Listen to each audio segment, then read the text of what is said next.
We're here. We've all arrived. We've made it. All right, let's get going. My name is Grace Liao, and I am the Program Experience Lead here at Quantic School of Business and Technology.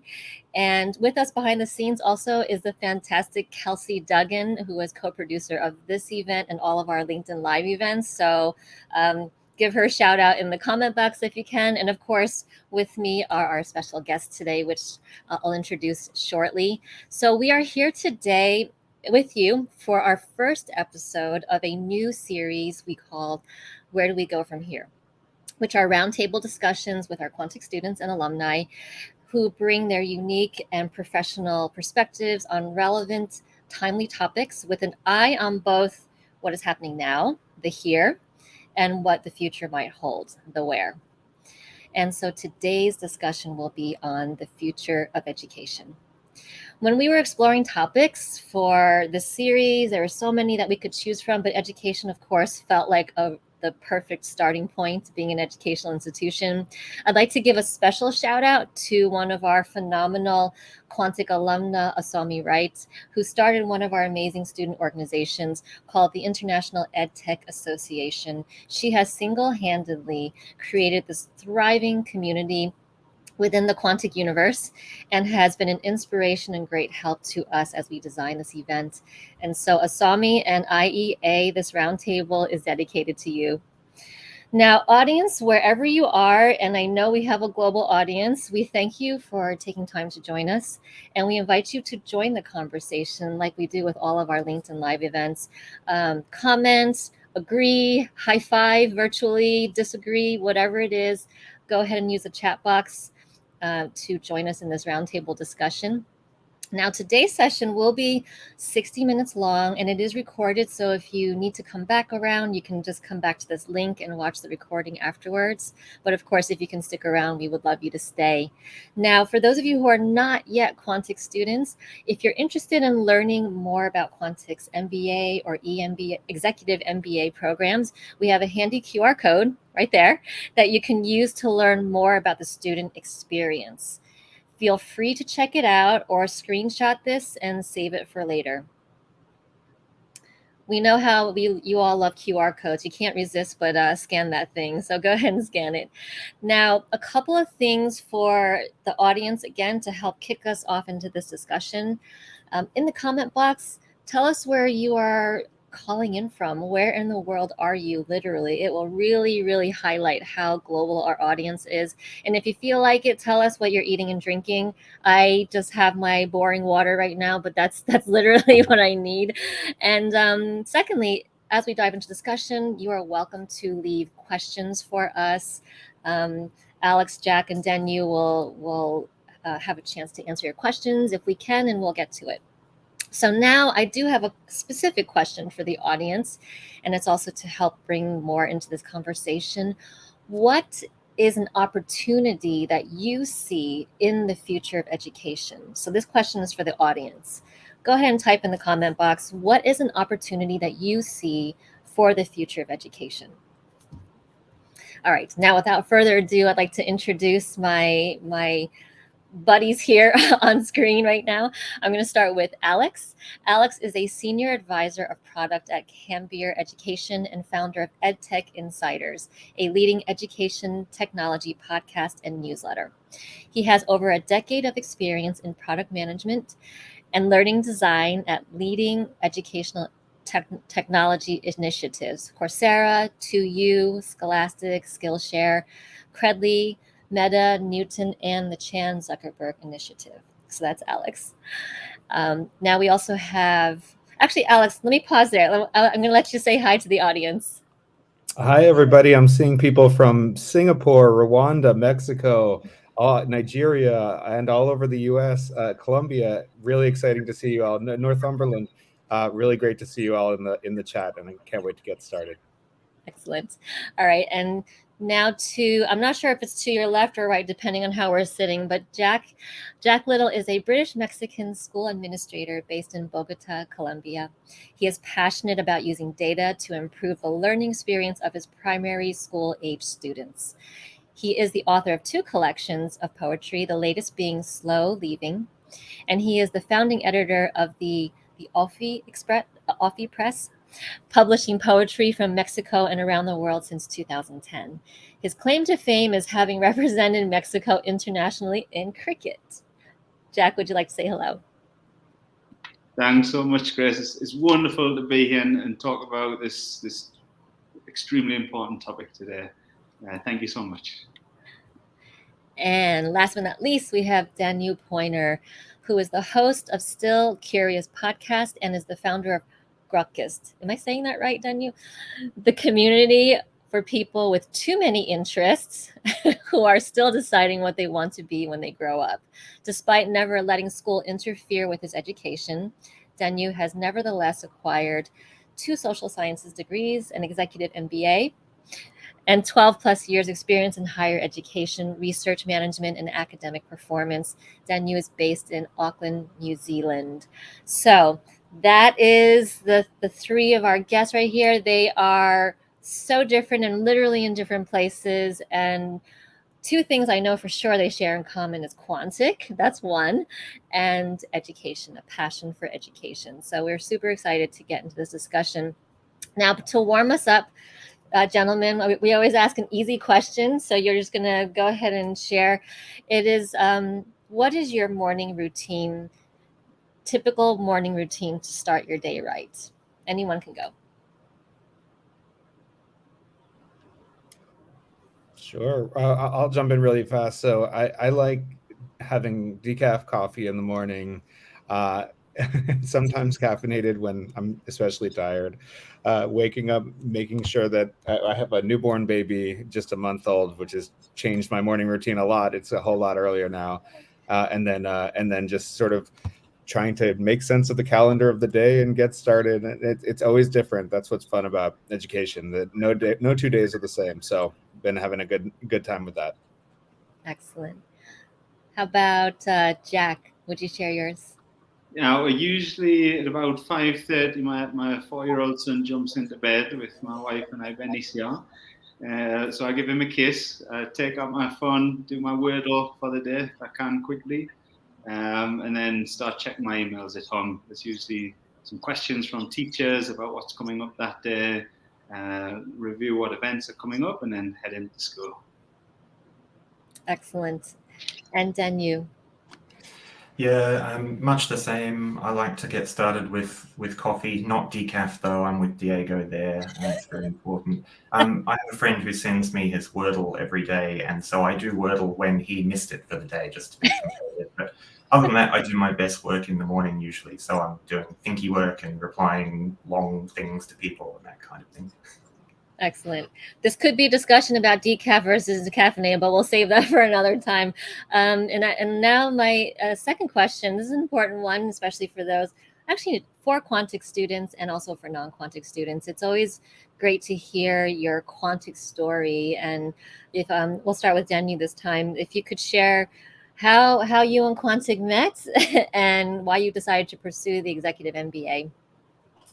Yeah, thanks, Grace, and hi, everyone. I guess the short version is I had a business when I was in my early 20s doing technology training for individuals and small businesses. That didn't work out so well because I really didn't have any idea what I was doing. But I always wanted to come back to business later. I enjoy the hands-on creative problem solving and helping people, figuring out systems to help people solve problems they don't know they have. So I worked in higher ed and in and around higher ed for a long time in teaching and research, later in research management, as you said. Then the pandemic came up, and like many people, I reevaluated what I was doing and what my priorities were. And this business idea that had always been, I'll do it in 5 years for a long time, it kind of made me bring it forward and think, well, I could do that now, actually. And so I came across Quantic, I forget where now, someone pointed it out to me in an article. And I thought it was exactly the kind of example of the thing that I'm interested in, which is taking an established form of education and reimagining it. What do you keep? What do you get rid of? How do you design out all the harmful, unnecessary, distracting bits? And what does it look like when you do that? So I really needed to put myself through that exercise to find out what it was like. And so I did that and then developed my business idea through the capstone project, and have been kind of pursuing it since then for about the last 9 months. So that's my potted Quantic story. That's so learning actually translated to real life this time. Yeah. That's a great story. That's a great story. Thanks for sharing that. Alex, would you share your Quantic story?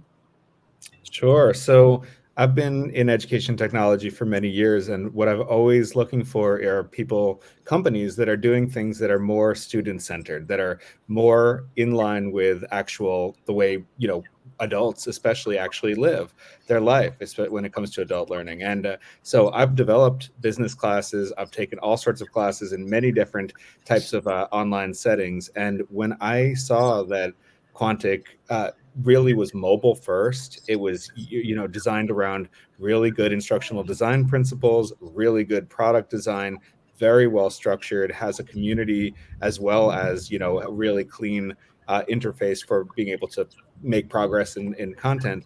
I recognized a lot of best practices for educational technology. I've worked in instructional design and product management, and I've always gotten to places in my career where I'm like, if only I knew how to do accounting, or if only I knew how to do a budget right here, or finance, I'd really be able to move to the next level. But I never learned it. It was never part of my education. So it felt like the perfect way, and it has been the perfect way to acquire all of this knowledge and skills without having to, the opportunity cost was just very, very low. You can do it while continuing to work, while continuing to consult, while having a family. And that's really where education is going. So I haven't looked back, and I'm just about to start my capstone project. I actually graduate next February. So excited to get involved in that and to put everything into action. We're going to hold you accountable. You better finish. Kidding. Excellent. Thank you so much for that. And Jack, would you share your Quantic story? Thank you, Chris. Hi, everybody. So I've been teaching and working in international education for the last 12 years, and all of my studies have been focused on how to be a better teacher, a better administrator. And I'm passionate about access to education. I've seen in the comments other people saying that's our main an area of opportunity moving forward. And working in Latin America, there's a big opportunity for that here. And that's what drew me really to Quantic. And I'm passionate about learning. And I thought, business, is it possible to apply what I learned from the EMBA into what I'm doing right now as an educator and an administrator? What I really enjoyed last year while I was doing my EMBA, I was invited to write some curriculum for young people related to budgeting and financing for young people aged 7 to 11. And the knowledge that I gained through the MBA was extremely useful in creating those learning experiences for students and creating that framework. And I think what I've really gained the most from the EMBA is just a wider perspective of the world. I think when you work in one particular sector, you can sometimes have the blinkers on. And my whole view is international education and teaching.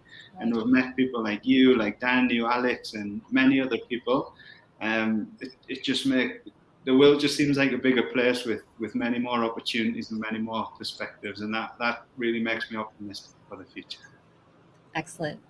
And thank you for all three of your sharing this. Everyone's got their own kind of journey to where you end up, whether it's Quantic or whatever the learning path is, but it's always so helpful to hear each other because sometimes we relate to it. And some of the things that all three of you said will probably come up in our discussion as we start to dive in, reimagining education, being student-centered, access, all of those things. So now we're going to ease into the conversation. We are, like we talked about, we're going to be talking about education, of course, and the future of, and of course, even also what's challenging now, what's going on in front of us. But one thing I'd like to hear from each of you is, and I was deciding how to craft this question, but when and how did you fall in love with education, or when did it really start to become important to you? And I'd love to hear that story as well, because I think that will give us some perspective about where you are now. So let's work backwards. Jack, can you go first? When did education become super important for you? I think I've always loved going to school. I love being in the classroom. I love being with my teachers. I love working in with textbooks. I love going on school trips. I love being in assemblies, but I always resisted becoming a teacher. I studied politics in my bachelor's degree, and always thought I'd go into politics and tried that out. But all through university, I worked with young people, I taught, but always with this resistance to becoming a teacher. But I think the moment I decided to become a teacher, and it's strange, it was, I think, coaching sports to young people, coaching cricket in Mexico, and thinking just that really positive energy that you get from kids, and when you see them smile and wanting to, when they achieve something, however small or big it is, that's the moment that I thought, okay, no, I'm ready to give teaching a try, and education as a whole has become a massive part of my life, both in terms of teaching and also as a dad and my young son as well. So many perspectives. Education matters in all different contexts. So, Alex, what about you? So I got into education shortly after I graduated from college, and it came about in a sort of unusual way. I was trying to figure out what to do. I thought I was going to go into publishing, or just sort of figuring it out. And I started doing some tutoring on the side, and then started becoming basically a tutor and a substitute teacher, and I taught in Shanghai, China. I started doing more and more teaching, and I started to realize that, there was a collision course coming between education and technology. Every kid I was working with, every class was starting to spend more and more time with social media, with gaming, with online video, and it sort of felt like there was going to be no contest, that they're going to continue to spend more and more time doing those things. And if education could sort of start to merge and borrow some of the techniques from some of those types of products and experiences, all bets were off. So I actually went back to school, got a master's degree in instructional design and technology, and from there came out right at a time when all of these ed tech startups were popping up and investment was really starting to roll. I went out to Silicon Valley when Coursera started, and it was just a moment where education was just happening at a scale that no one's ever seen before. A single teacher can reach hundreds, thousands, tens of thousands, even millions of students all around the world. So that's just been so exciting. And I went from being in the classroom, substitute teaching, tutoring one-on-one, to working on products that hit hundreds of thousands of people. It's been really thrilling.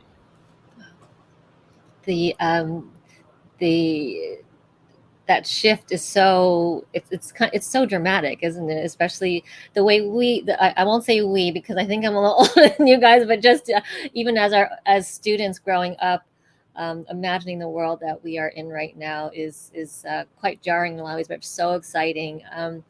Danu, what is your education story? Yeah, thanks, Grace. It's a good question. I guess, like Jack, I've always been interested in education for as long as I can remember. I'm one of those people who loved learning right from the beginning, and then discovered that I didn't love school at a certain point. It kind of, as I went through high school, I realized that passing the tests that made me a high achiever in the eyes of the system was not the same as living up to my own standards of assessment as a human being. So I made a very conscious choice that whenever I had to face that choice, I would choose my interests, and I kind of suffered for that in some ways.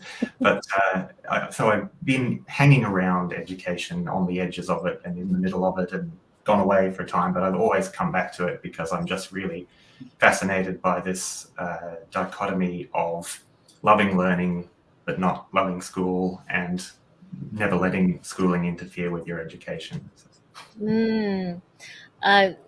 So interesting. And even just listening to the three of your paths to where you are now, and with Jack, I heard that I don't want to be a teacher, but you love the learning, the teaching, the coaching, the mentoring aspect, and so even just the way you said it, Danu, so interesting. Probably true for many people, which is may not have always loved school, but love education. And I think, whether it's from a parent's point of view, or I used to be a teacher and I worked in schools, I've been an administrator, and of course, when you're in, you're like, yeah, school, yes, of course. But we also know that every student is different and every student has individual needs. And there's always that challenge of how do we help these individuals where they are at. And so there's always this tension with education, because it is so necessary. And actually, let's now shift into the larger discussion.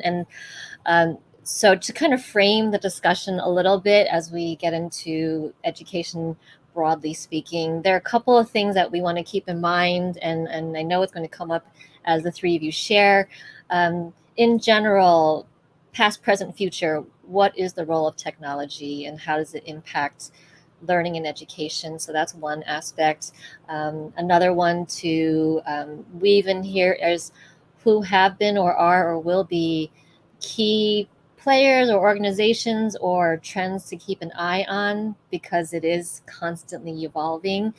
And then, of course, with our audience, most certainly is what is the global and cultural aspect of all of this, and how do we, it's quite a lot of plates to spin in a way, and they're all connected because of learning and education. So that's kind of the some of the factors that we want to keep in mind as we're talking. But very simply, we're going to talk about what's going on now and what do we see coming up or going on later. So why don't I want to open the discussion. I'm going to be talking less. I want to give you guys space to have your discussion. Let's talk about the here and what's, in your opinion, are challenges that we are facing now, whether it's in your pocket and in your world or broadly speaking. Anyone can go. You can raise your hand if you want to go. There we go. Thank you so much, Grace. I apologize, everyone. I'm having a few internet problems, but my apologies. So I think meeting with our teachers coming back to school now, I think a huge focus for us and thinking about our learners is their well-being in education. Thinking about we're coming to a new normality after the pandemic. There's perhaps a feeling of we have to catch up with missed knowledge, but I really don't think that has to be our perspective as a education community moving forward. I think at the heart of everything that we do has to be student well-being and teacher. And for me, something that's interesting could be thinking about how technology could be used to support student well-being, as well as that connection between educators and young people. I hope I didn't get lost there. My screen froze a little bit, but so yes, thinking really about how could we use technology to support well-being, but also having that balance of our young people have been logged into computers for the last year and a half from home, and the technology is an extremely useful tool at this moment for supporting learning. But it's just that, and we have to have that balance between human interaction, use of technology, especially with young people. And I would just end this comment by saying that I think for me, what education is about making connections, the connections that we're making now through this conversation, and the connections we make with our passions and interests and the world around us. And I'm interested to see and hear the other perspectives of how technology can be used to build those perspectives for our young learners and learners of all ages.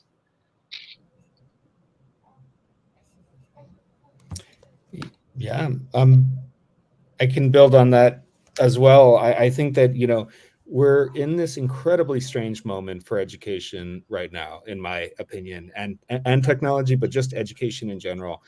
The pandemic has completely upended how people, see the schooling system, especially in the U.S. I think some other countries are sort of snapping back to education as usual a little faster, but but globally, I think there's a sort of mass questioning of the role of education, of the role of school, of the role of university, and a sort of feeling that these systems that we've all grown up with, that we've all sort of taken for granted, may not be optimized. They might not be actually the systems that are the best outcomes for our societies. And I think, I think there's a level of questioning of the traditional education system that we've never seen before, whether it's the value of a degree or who can teach, whether it's, do you have to learn from a professor, or can you learn from a practitioner, or can you learn from a colleague or a peer, or and it's creating a real sense of confusion. I think we're seeing teacher shortages, enormous teacher shortages, principal shortages, special education teacher shortages. A lot of people are leaving the classroom because they're, in my opinion, really trying to sort of figure out what the best way to help people really is. So you hear Jack's passion for teaching, and so everybody goes into education because they care about people and relationships. And I think we're all, as a society, starting to say, well, if I really care about people and relationships, what is the thing I can do that's actually going to help the most?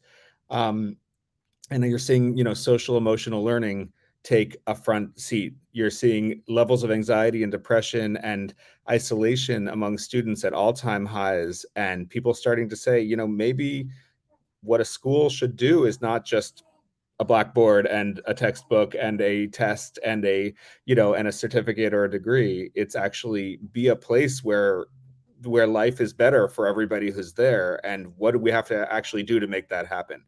And from my perspective, I'm a technology person. I think what's exciting from a technology perspective is that people are open to using technology, whether that's mobile phones, gaming, anything you can think of. Kahoot has become one of the biggest edtech companies, the most used edtech tools in the world in the last few years, because it's so fun. And teachers want the kids to be having fun in the classroom in a way that I don't think they've ever felt this way before, as much before as they had during the pandemic. So I think it's a huge challenge in that nobody knows what's going to happen next with schooling. And I think this is global, but it's a huge opportunity as well, because I think if we think and all work together, we can come out with a stronger view about what education should be and update it from where it's been for sort of stalled for many decades in traditional schooling. So very crazy, disruptive time, in my opinion. And I think technology can help. Fantastic. Just to build on that and to echo Alex's point about the questioning, I absolutely agree. And I think there's so much up for grabs at the moment, and those basic sort of philosophical questions about what education is for are all available. So I like to be a bit philosophical. And so if you zoom all the way out and go back to, say, the ancient Greeks, the word schole that we get school from means leisure. It's not about something that you have to do. It means leisure. But the Greeks had a very different idea of what school meant. And that's just not to suggest that we should go back to the social arrangements of ancient Greece, because that would raise some access issues. But just to remind ourselves that things can be different than they are, and some things that have been around will seem like they're inevitable and have been around forever really don't have to be. And so I kind of start with this observation that, we all start out curious, playful, with a child's sense of wonder, and many of us lose that along the way for one reason or another. Life happens, or life doesn't get to happen, or school happens. So where does it go, that curiosity, and what can we learn from the people who still have it intact? So I kind of started the podcast I do to have conversations with people that would help answer that question. And the reason I mention that is because when you listen to the stories about what really light people up with their learning, where they've really learned, and the life-changing lessons that they've had, it's very far away from classrooms and curriculum. Everyone's got a story about a teacher or someone who mentored or cared about them, or was in a particular kind of supportive, nurturing relationship, or it was something someone said at the right time, gave them a nudge.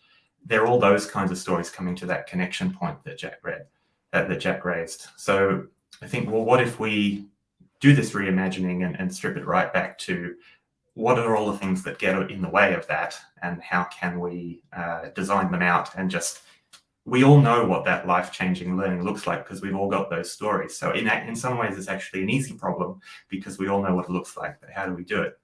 Coming to the technology point, I think that's really interesting because technology I have this view that technology-led companies are more likely to shape and decide the future of education than the educational institutions, really.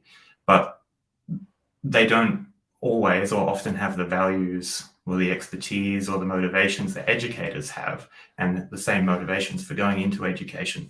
Now, at best, tech can give us the tools and infrastructure to create the kind of reimagined learning that we wouldn't have been able to do before. I'm thinking about infrastructure like payments and off-the-shelf communities like Circle and that help people create those spaces. But at worst, we risk learning being like yet another human resource, like attention or relationships that tech companies can strip mine for profit in another area of their business. So there's many different paths available to us, and we're kind of in this moment right now where it could go lots of different ways. So we have to make sure it goes in a good way. So to make sure it goes in a good way, I'm just kind of absorbing all of the perspective that you all shared, and also just thinking about my own experience as just a person and someone who's had to make decisions, let's say for my children, or working in a school. So there's just so many decisions. Are there conversations that aren't happening enough of, let's say, between the traditional education world and then the companies? Are there what can be learned from each other? I know I don't want to paint the picture of like this side and this side, but sometimes it does feel like that a little bit. Sometimes it feels like there's the world and then there's school. I certainly know from when I was working in schools, it can be easily a very a little bit of a bubble, and we certainly use technology and all of that. And I am but one perspective, but I did realize after I left schools and I started working in non-school settings, I'm like, oh, these are almost like two different worlds in some ways. But are there conversations that need to happen or things that need to be learned from different parties in order for reimagining to happen? I have a short answer on that, but I'm very curious about what the other panelists say. I think that one conversation that isn't happening as much as maybe it should is that now that we're in such a globalized education environment, we have people from so many countries in this chat, in the Quantic community, in any online experience. I think we maybe aren't coming together to understand how the educational paradigms in different countries are really quite different. And basically, what is education for? It has a different answer if you're in Finland or in Colombia or in South Africa or in India. And I think what's starting to happen is, to Danu's point, tech companies are coming in with these big, broad brushes and saying, hey, we're going to do something that everybody can access. And then the floodgates are open, everybody's in, and they're all bringing different perspectives about what education is for, what their relationship with other students could and should be, with teachers could and should be. And I think now that education is so global and so many of our experiences are cross-border, I'd like to see more conversations around sort of coming together and getting those assumptions out of our heads and actually into the conversation so that we can all not necessarily agree or come to the same perspective, but know where we're all coming from. Colleges have spent a lot. I'll stop there because I could keep going, but I'm curious about the global perspective.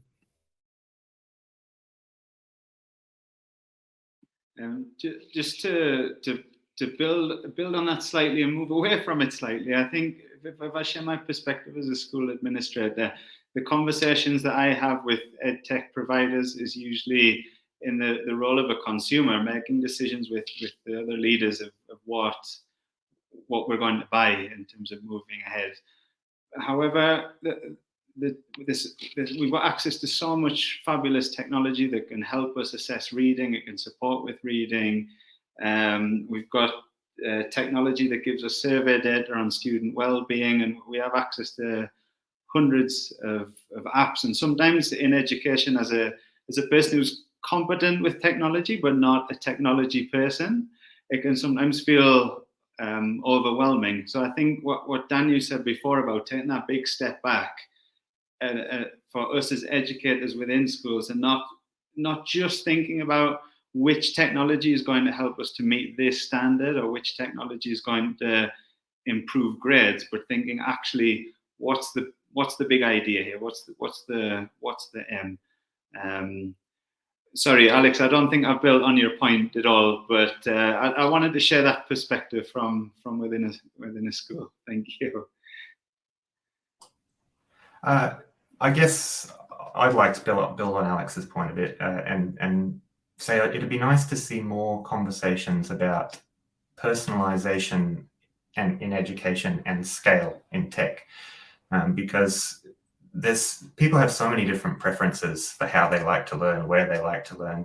I ran this event the other day about reimagining education to see who would show up, and I was really surprised how many people from a neurodivergent perspective were really interested in the conversation. And that was just, one little data point, but there's so many different versions of how people like to do things. And the pandemic has shown us this kind of debate around working from home at the moment. That's opened up a big can of worms about how people like to work, as well as how people like to learn. And tech has the ability to customize and personalize a lot of things and build structures around that, and to do so at scale. And so I think the risk and the opportunity are both in that conversation. Thanks for sharing that. And it's there's so many individuals.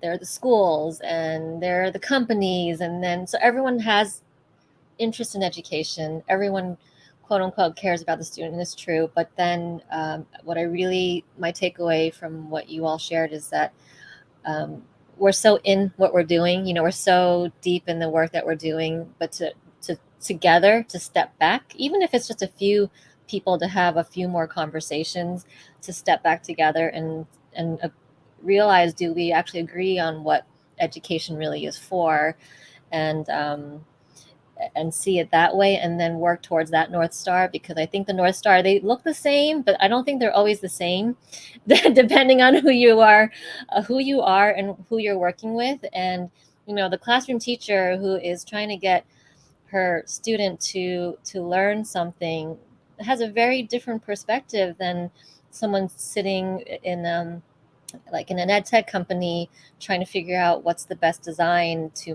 get this to market. So it's very easy for us not to have conversations. But I think there has to be a starting point, and maybe something like this is, hopefully all of you in the audience, that when you're listening to this, there needs to be more conversations. We're just saying because we're all ultimately after the same thing, but it's about how we go about it, and can we synergize in the reimagining maybe. So maybe we can, and we're already starting to talk about it, but what do you see, and maybe if you can give a concrete example, what do you see as an opportunity to move, as we move through and forward into the future? What do you see as an opportunity in education?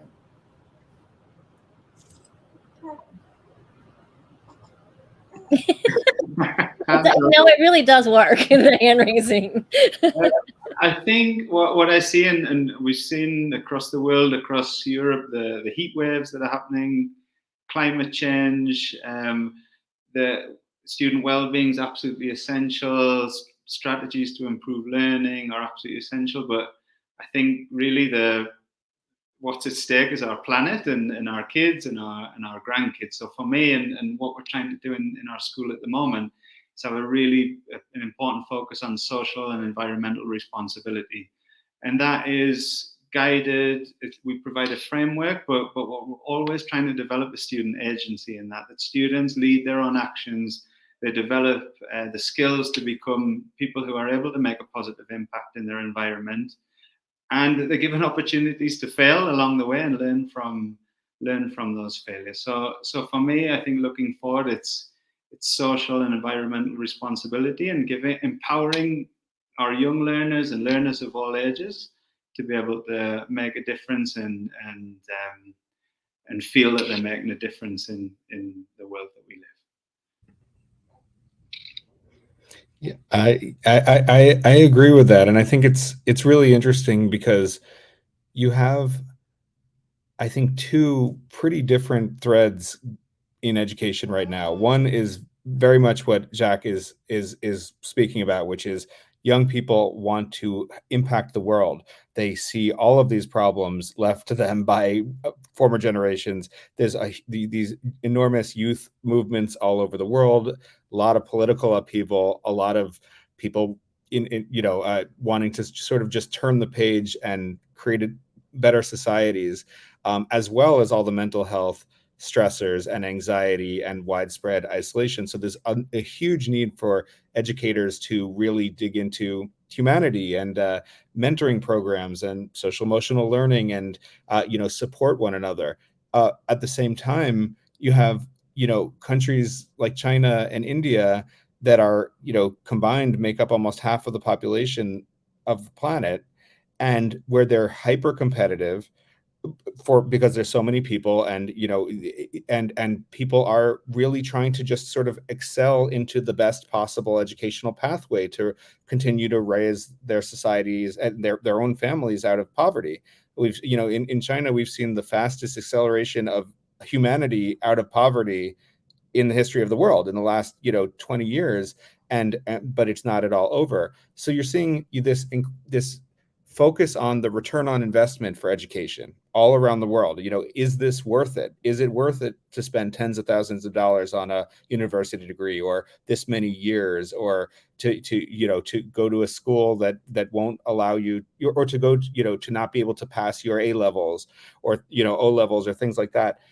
And then you're also seeing this deep need for high touch relationship building, environmental impact. These are very different ways of seeing what education is for and how you spend your time in the classroom. And I think it's really interesting to see educators and edtech companies sort of almost taking sides a little bit. Is it about scale and acceleration and consumer centric, faster, easier, more fun learning at scale sort of tech perspective, or is it about deeper, more connected, really getting to understand each student and what they want and what they need in the world? I'm really curious to see how these trends come together, or if they diverge, or if they're geographically isolated, because it could be enormous. The Indian edtech market is almost all test prep. There's been hundreds of millions of dollars, and it's almost all test prep and acceleration. It's totally different than what you're seeing in the US. Lots of social emotional learning and mentoring, and team peer grading and teaming, peer learning. So it's going to be fascinating. But I think those are both valid points. We're in a competitive world, and one in which we all need personalized support. Absolutely. I think as a learner, there's never been a greater opportunity to be able to own your own education in a way. There's so many resources that are around. You can have multiple interests and learn by getting in the middle of stuff and figuring it out. You can be a self-taught learner and connect with communities of people who are interested in that thing. It's all kind of extra institutional stuff in a way. It's happening outside the formal institutions, a lot of these things. People watching YouTube tutorials, going on these things like the Ship 30 for 30 is this community that's come out of nowhere that is really, really interesting. So there's this great opportunity to own your own education. And with that comes this question about how we credential and acknowledge that, and what is the social proof and the social value of those things. That's really interesting, because I think there's great opportunities there and also great risks. So, I work in higher education in research management, and for academics, we've gone down for the last couple of decades this road of counting and measuring everything that an academic does, because an academic's career success is predicated on their research profile. So it's about counting citations and collaboration and new ways of counting and measuring, like the impact where they've presented. They're constantly asked to give an account of themselves and what they're doing. And what that does is create an enormous apparatus of reporting that's sort of distracting from the actual practice of research and being academic. So there's a risk that if we start credentialing and badging everything that we do and we learn everywhere, that we kind of get focused on doing that and not necessarily learning or creating those connections that are really what we all agree education is about. That said, I'm really interested in that kind of tacit learning and self-taught stuff that happens outside institutions and how people do that. So I think these kind of projects like Readocracy are really interesting in the thinking going on there. So yeah, that's just what I wanted to say about that, I think. I have a question. Let me see if I can form it well, because we are talking about the people who are, of course, we've been through our own process as learners and growing up, and then being in positions and roles of decision making and or crafting or designing the learning for others. Go back to your young selves, younger, let's say 12-year-old Alex, Daniel, and Jack. Think about from the learner's perspective, and if you can reach back in time, what would be, I won't say ideal, but what would have been a good recipe of a learning environment for you? I didn't prepare you for this question. This is definitely one, because as we're talking about conversations, leaders can talk to leaders and teachers can talk to teachers, but what about the learners? We have to talk about the learners also. Do they have a say in how they learn best? I'll jump in quickly on this because I think it's a great question. I think part of the reason that I love the tech in education and the sort of scalable version of some of the scalable gamified, VR, I sort of love all of these trends is because it's exactly what I would have loved when I was 12 years old. I would have loved to be able to get a degree by 9th grade by taking on MOOCs and stackable credentials. I would have loved to do, amazing apprenticeships through Multiverse or some of these companies that are growing now to do gamified ed, immersive VR. A company called Immerse just launched. It's basically a language learning company where it's all in VR. You go do activities with groups of people, all learning the language together. I would have loved that so much more than my years of French in high school that I never used, and my years of Swedish in college that I never used. And I really think that YouTube has been the most transformative educational technology because it's what all teenagers use to look up anything they need to know. I didn't have YouTube had hardly launched. I don't think it had launched, but when I was in high school, I would have been a YouTube maniac. I would have been Googling and YouTubing everything under the sun, learning how to do everything you can imagine. So I love that sort of scalable DIY, make everything accessible to everyone for as cheap as possible and let people run. That's my take. A studious 12-year-old. I don't know. Yeah, I think off the back of your point, Alex, I'm of an age where when I started high school, no one had a mobile phone or broadband internet. And by the time I left, everyone had both. There was a really transformative time. And that internet learning really, that Web 1 days of hanging out on forums and just kind of zooming around, learning, picking up stuff that way really opened my mind to the possibilities, even though it was not really well developed and there were a lot of issues with it. It was such a contrast between that and the rigid structure at school.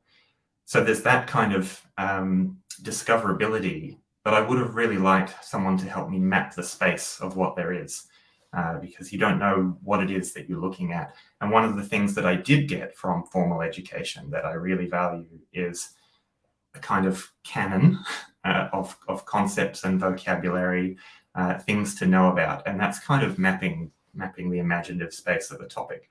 And you only get that when you have people who are deeply specialized and deeply passionate about their subject area and who are able to impart that knowledge, and they're able to have the freedom to do that over a long period of time. So if we could combine and have access to the people who know things and who want to share, at the point of need, plus the wide variety and proliferation of discoverable stuff, that would be the ideal, I think, for 12-year-old me now. Thank you. And I just want to share a really quick anecdote. I was just listening to you both, and I remember in primary school, we got a really old computer, and there was a story where it said, do you want to fight the dragon? And we had to select yes or no. And the story came up, and I remember being so excited about that technology in that moment. And then we never saw a computer again for about 12 years in school. But well, I think the things that we're talking about is educators in formal education. We try to model who we saw as our favorite teachers. And for me, thinking about the education settings that helped me to feel that it was meaningful time and that I was making positive learning was having the space to explore my own interests, which links in with what Dan knew and Alex shared. And having room to fail, being able to make a mistake and that being okay, and being able to reflect on that learning and that mistake, whether it's learning in maths or a project work, but always having opportunities to reflect on not just the things that we do well, but our errors as well. Something that I wish that I'd known about before I studied education was Carol Dweck's growth mindset and the power of not yet. I studied French for 12 years and passed exams, but was not able to speak a word of it. And I always felt that I had to be perfect before I spoke with anyone. And now living in Colombia and Mexico, before I learned Spanish in a natural way. And it was fine that knowing that the power of not yet, being able to be on a journey and not have to be perfect right away. And these are the kinds of things that I keep in mind in my role as an administrator and what I want to project to our teachers in terms of how we approach our learning with our students. There are many more things as well, but I would say they're the key ones. Thank you. Yeah. Oh, that was. I should have asked you all who your favorite teacher was. I can't believe I didn't even ask that question, but we won't have time for that. Thank you for that. I think I'm going to kind of wind down the conversation a little bit, because this can go on for so long. And imagine if all the people who are online right now could join us in the room right now, we could go on for days. But at least from the point of view of myself, listening to the three of you and balancing my own perspective, there's the tension that is life, right? The both and is the reality. And when we talk about, where do we go from here, as if there's a destination, there really actually isn't. And Jack mentioning the Carol Dweck idea of a growth mindset, it's that might be what it is right now. Now and going forward is that we have to have a growth mindset, no matter where we are and who we're working for and how we're looking at education from our specific lens, because as long as it has to do with humans, it's never going to be a simple answer. But what I do know, and I can hear in all three of you, is that you are not done with your pursuit of it, the work you're doing, and to know that there's always something better to strive for, and just the lifelong learning thread that I definitely can sense in all three of you, which that's probably why I have you here, because I knew that you would bring that to the table. So thank you for each of your perspectives. Audience, I hope you got little nuggets of wisdom from each of the guests here. I want to close out with one last question for each of you. And it so happens that each of you have your own creative pursuits, I guess is the best way to put it, and projects that you work on to express your love and your passion for learning. And so could you share what your creative projects are that most of us may not be aware of? We can start with Jack first. Thank you so much. So outside of being in the classroom and being in the office, this year I plan to continue publishing collections of poetry written by Mexican authors, translating that work and working with my good friend translator Dan Cellini, who translated that, and make that poetry available for everyone who maybe don't speak Spanish, by publishing it in English, Spanish, and maybe indigenous languages as well. And for me, that's my passion, making connection with people, and poetry is one way to do that. Love it. Dan, you're a very creative one, I know. So tell us what you work on. Well, I feel like I hadn't had a lot of outlet for my creativity for a long time, so I'm catching up all at once. And I guess this conversation highlights to me again what happens when people get to talk about things that light them up. You can really tell the difference when someone really cares about something. And there's so many people who want to have this conversation about what education means to them and reimagining it. And it's almost like two different modes, like the serious working in education mode, and then this other forbidden space where we're not really allowed to think about what it could be. So I like to try and hold space for that. And there are great and important conversations going on about reform and revolution in some cases, but I like this sort of third place of reimagining where you just have permission to not import all of the baggage and the assumptions of the way things are. And so I'm trying to create spaces to do that through the podcast conversations and through the newsletter I have, and really just build a community. I've had the pleasure of talking to so many people in different walks of life and around the world, and lots of transitioning teachers actually, and kind of self-taught practitioners. Yeah. So there's a lot of signal I'm getting that there's a community that wants to exist around this. And so now I'm trying to figure out with these people how to grow that into what it wants to be, that will allow us to kind of have that little space to imagine these things. So that's what my Grokkus project is about. And I describe it as a community for curious, caring, and creative people who are still deciding what they want to be when they grow up. Really quick. Okay, so I didn't know Grokkus was a word until I actually looked. What does that word mean? What's the Grokkus? Yeah, grok is a word that's in not many people know it, but it means to kind of deeply understand something with intuitive empathy, I guess. So to drink deeply from the well of understanding, I guess. Nice. That's a good one to know. All right, Alex, your turn. So I love creative projects. I think at this point, my creative project is going to be the baby. I have a person to create. It's taking up all my time, as anybody would say. But I tried to write a novel during the pandemic, got through a good amount of it, and what I'm hoping for, if we can make it work this year, is to actually write a book about EdTech, because it's such an amazing moment. And to Danya's point, the podcast I've been doing has been incredible joy, and it's been so fun to meet interesting people who are impassioned. I would actually say Quantic is my creative hobby too. Honestly, I'm in a moment where, when I can take a few minutes and carve out and do a Quantic course on my computer or phone in the early morning, it's like one of the most fun things I do. And I'm nobody's paying me to say that on this podcast, but seriously, I actually really, really like it. So yeah, that's I like it. For me, this is it right here.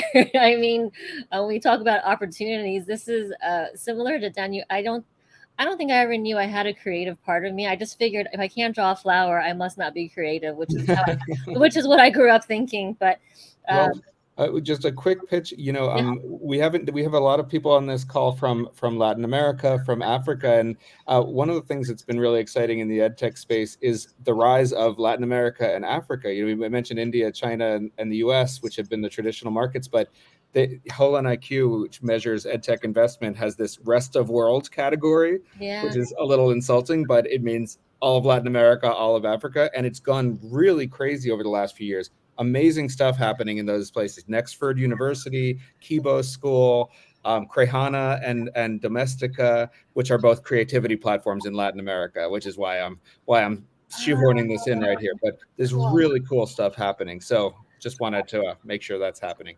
Oh, yeah, sure. Put those links in there for us later, for sure. I think there's a lot of resources to share.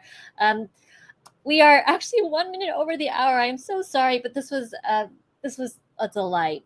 Thank you to each of you, Danu, Alex, Jack, for taking the time.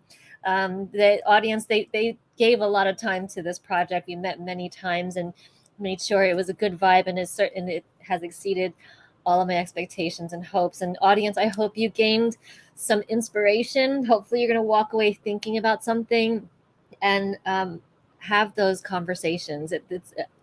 I definitely believe still it's all about the conversation, and it has to start somewhere. So the three of you have started a conversation. And Ken, folks, you're probably going to get hunted down on LinkedIn at this point. So I'm just letting you know, once you're on LinkedIn, you're going to be sought after. Bring it on. I love meeting new people. I will accept your invite, please. And yeah, Diego is pitching Danyu's fantastic podcast, Still Curious podcast. Yes. And my podcast is called Edtech Insiders. Please you're welcome to check that out too. And Jack has a book of poetry that he didn't even mention in his creativity answer, but it's really good. It's all there. It's all there. Just the people that we don't realize that we want to know. That's what hopefully the events like this really kind of highlight. So thank you so much for your time. Danu, you have the rest of your day ahead of you. Jack, you need to get home. And Alex, you have a baby to take care of. So and audience, thank you so much for joining us. And we hope to see you at the next Where Do We Go From Here? And of course, we'll see you on LinkedIn. Bye, everyone. Thanks, everyone, so much. See you. Bye. Thank you, Grace.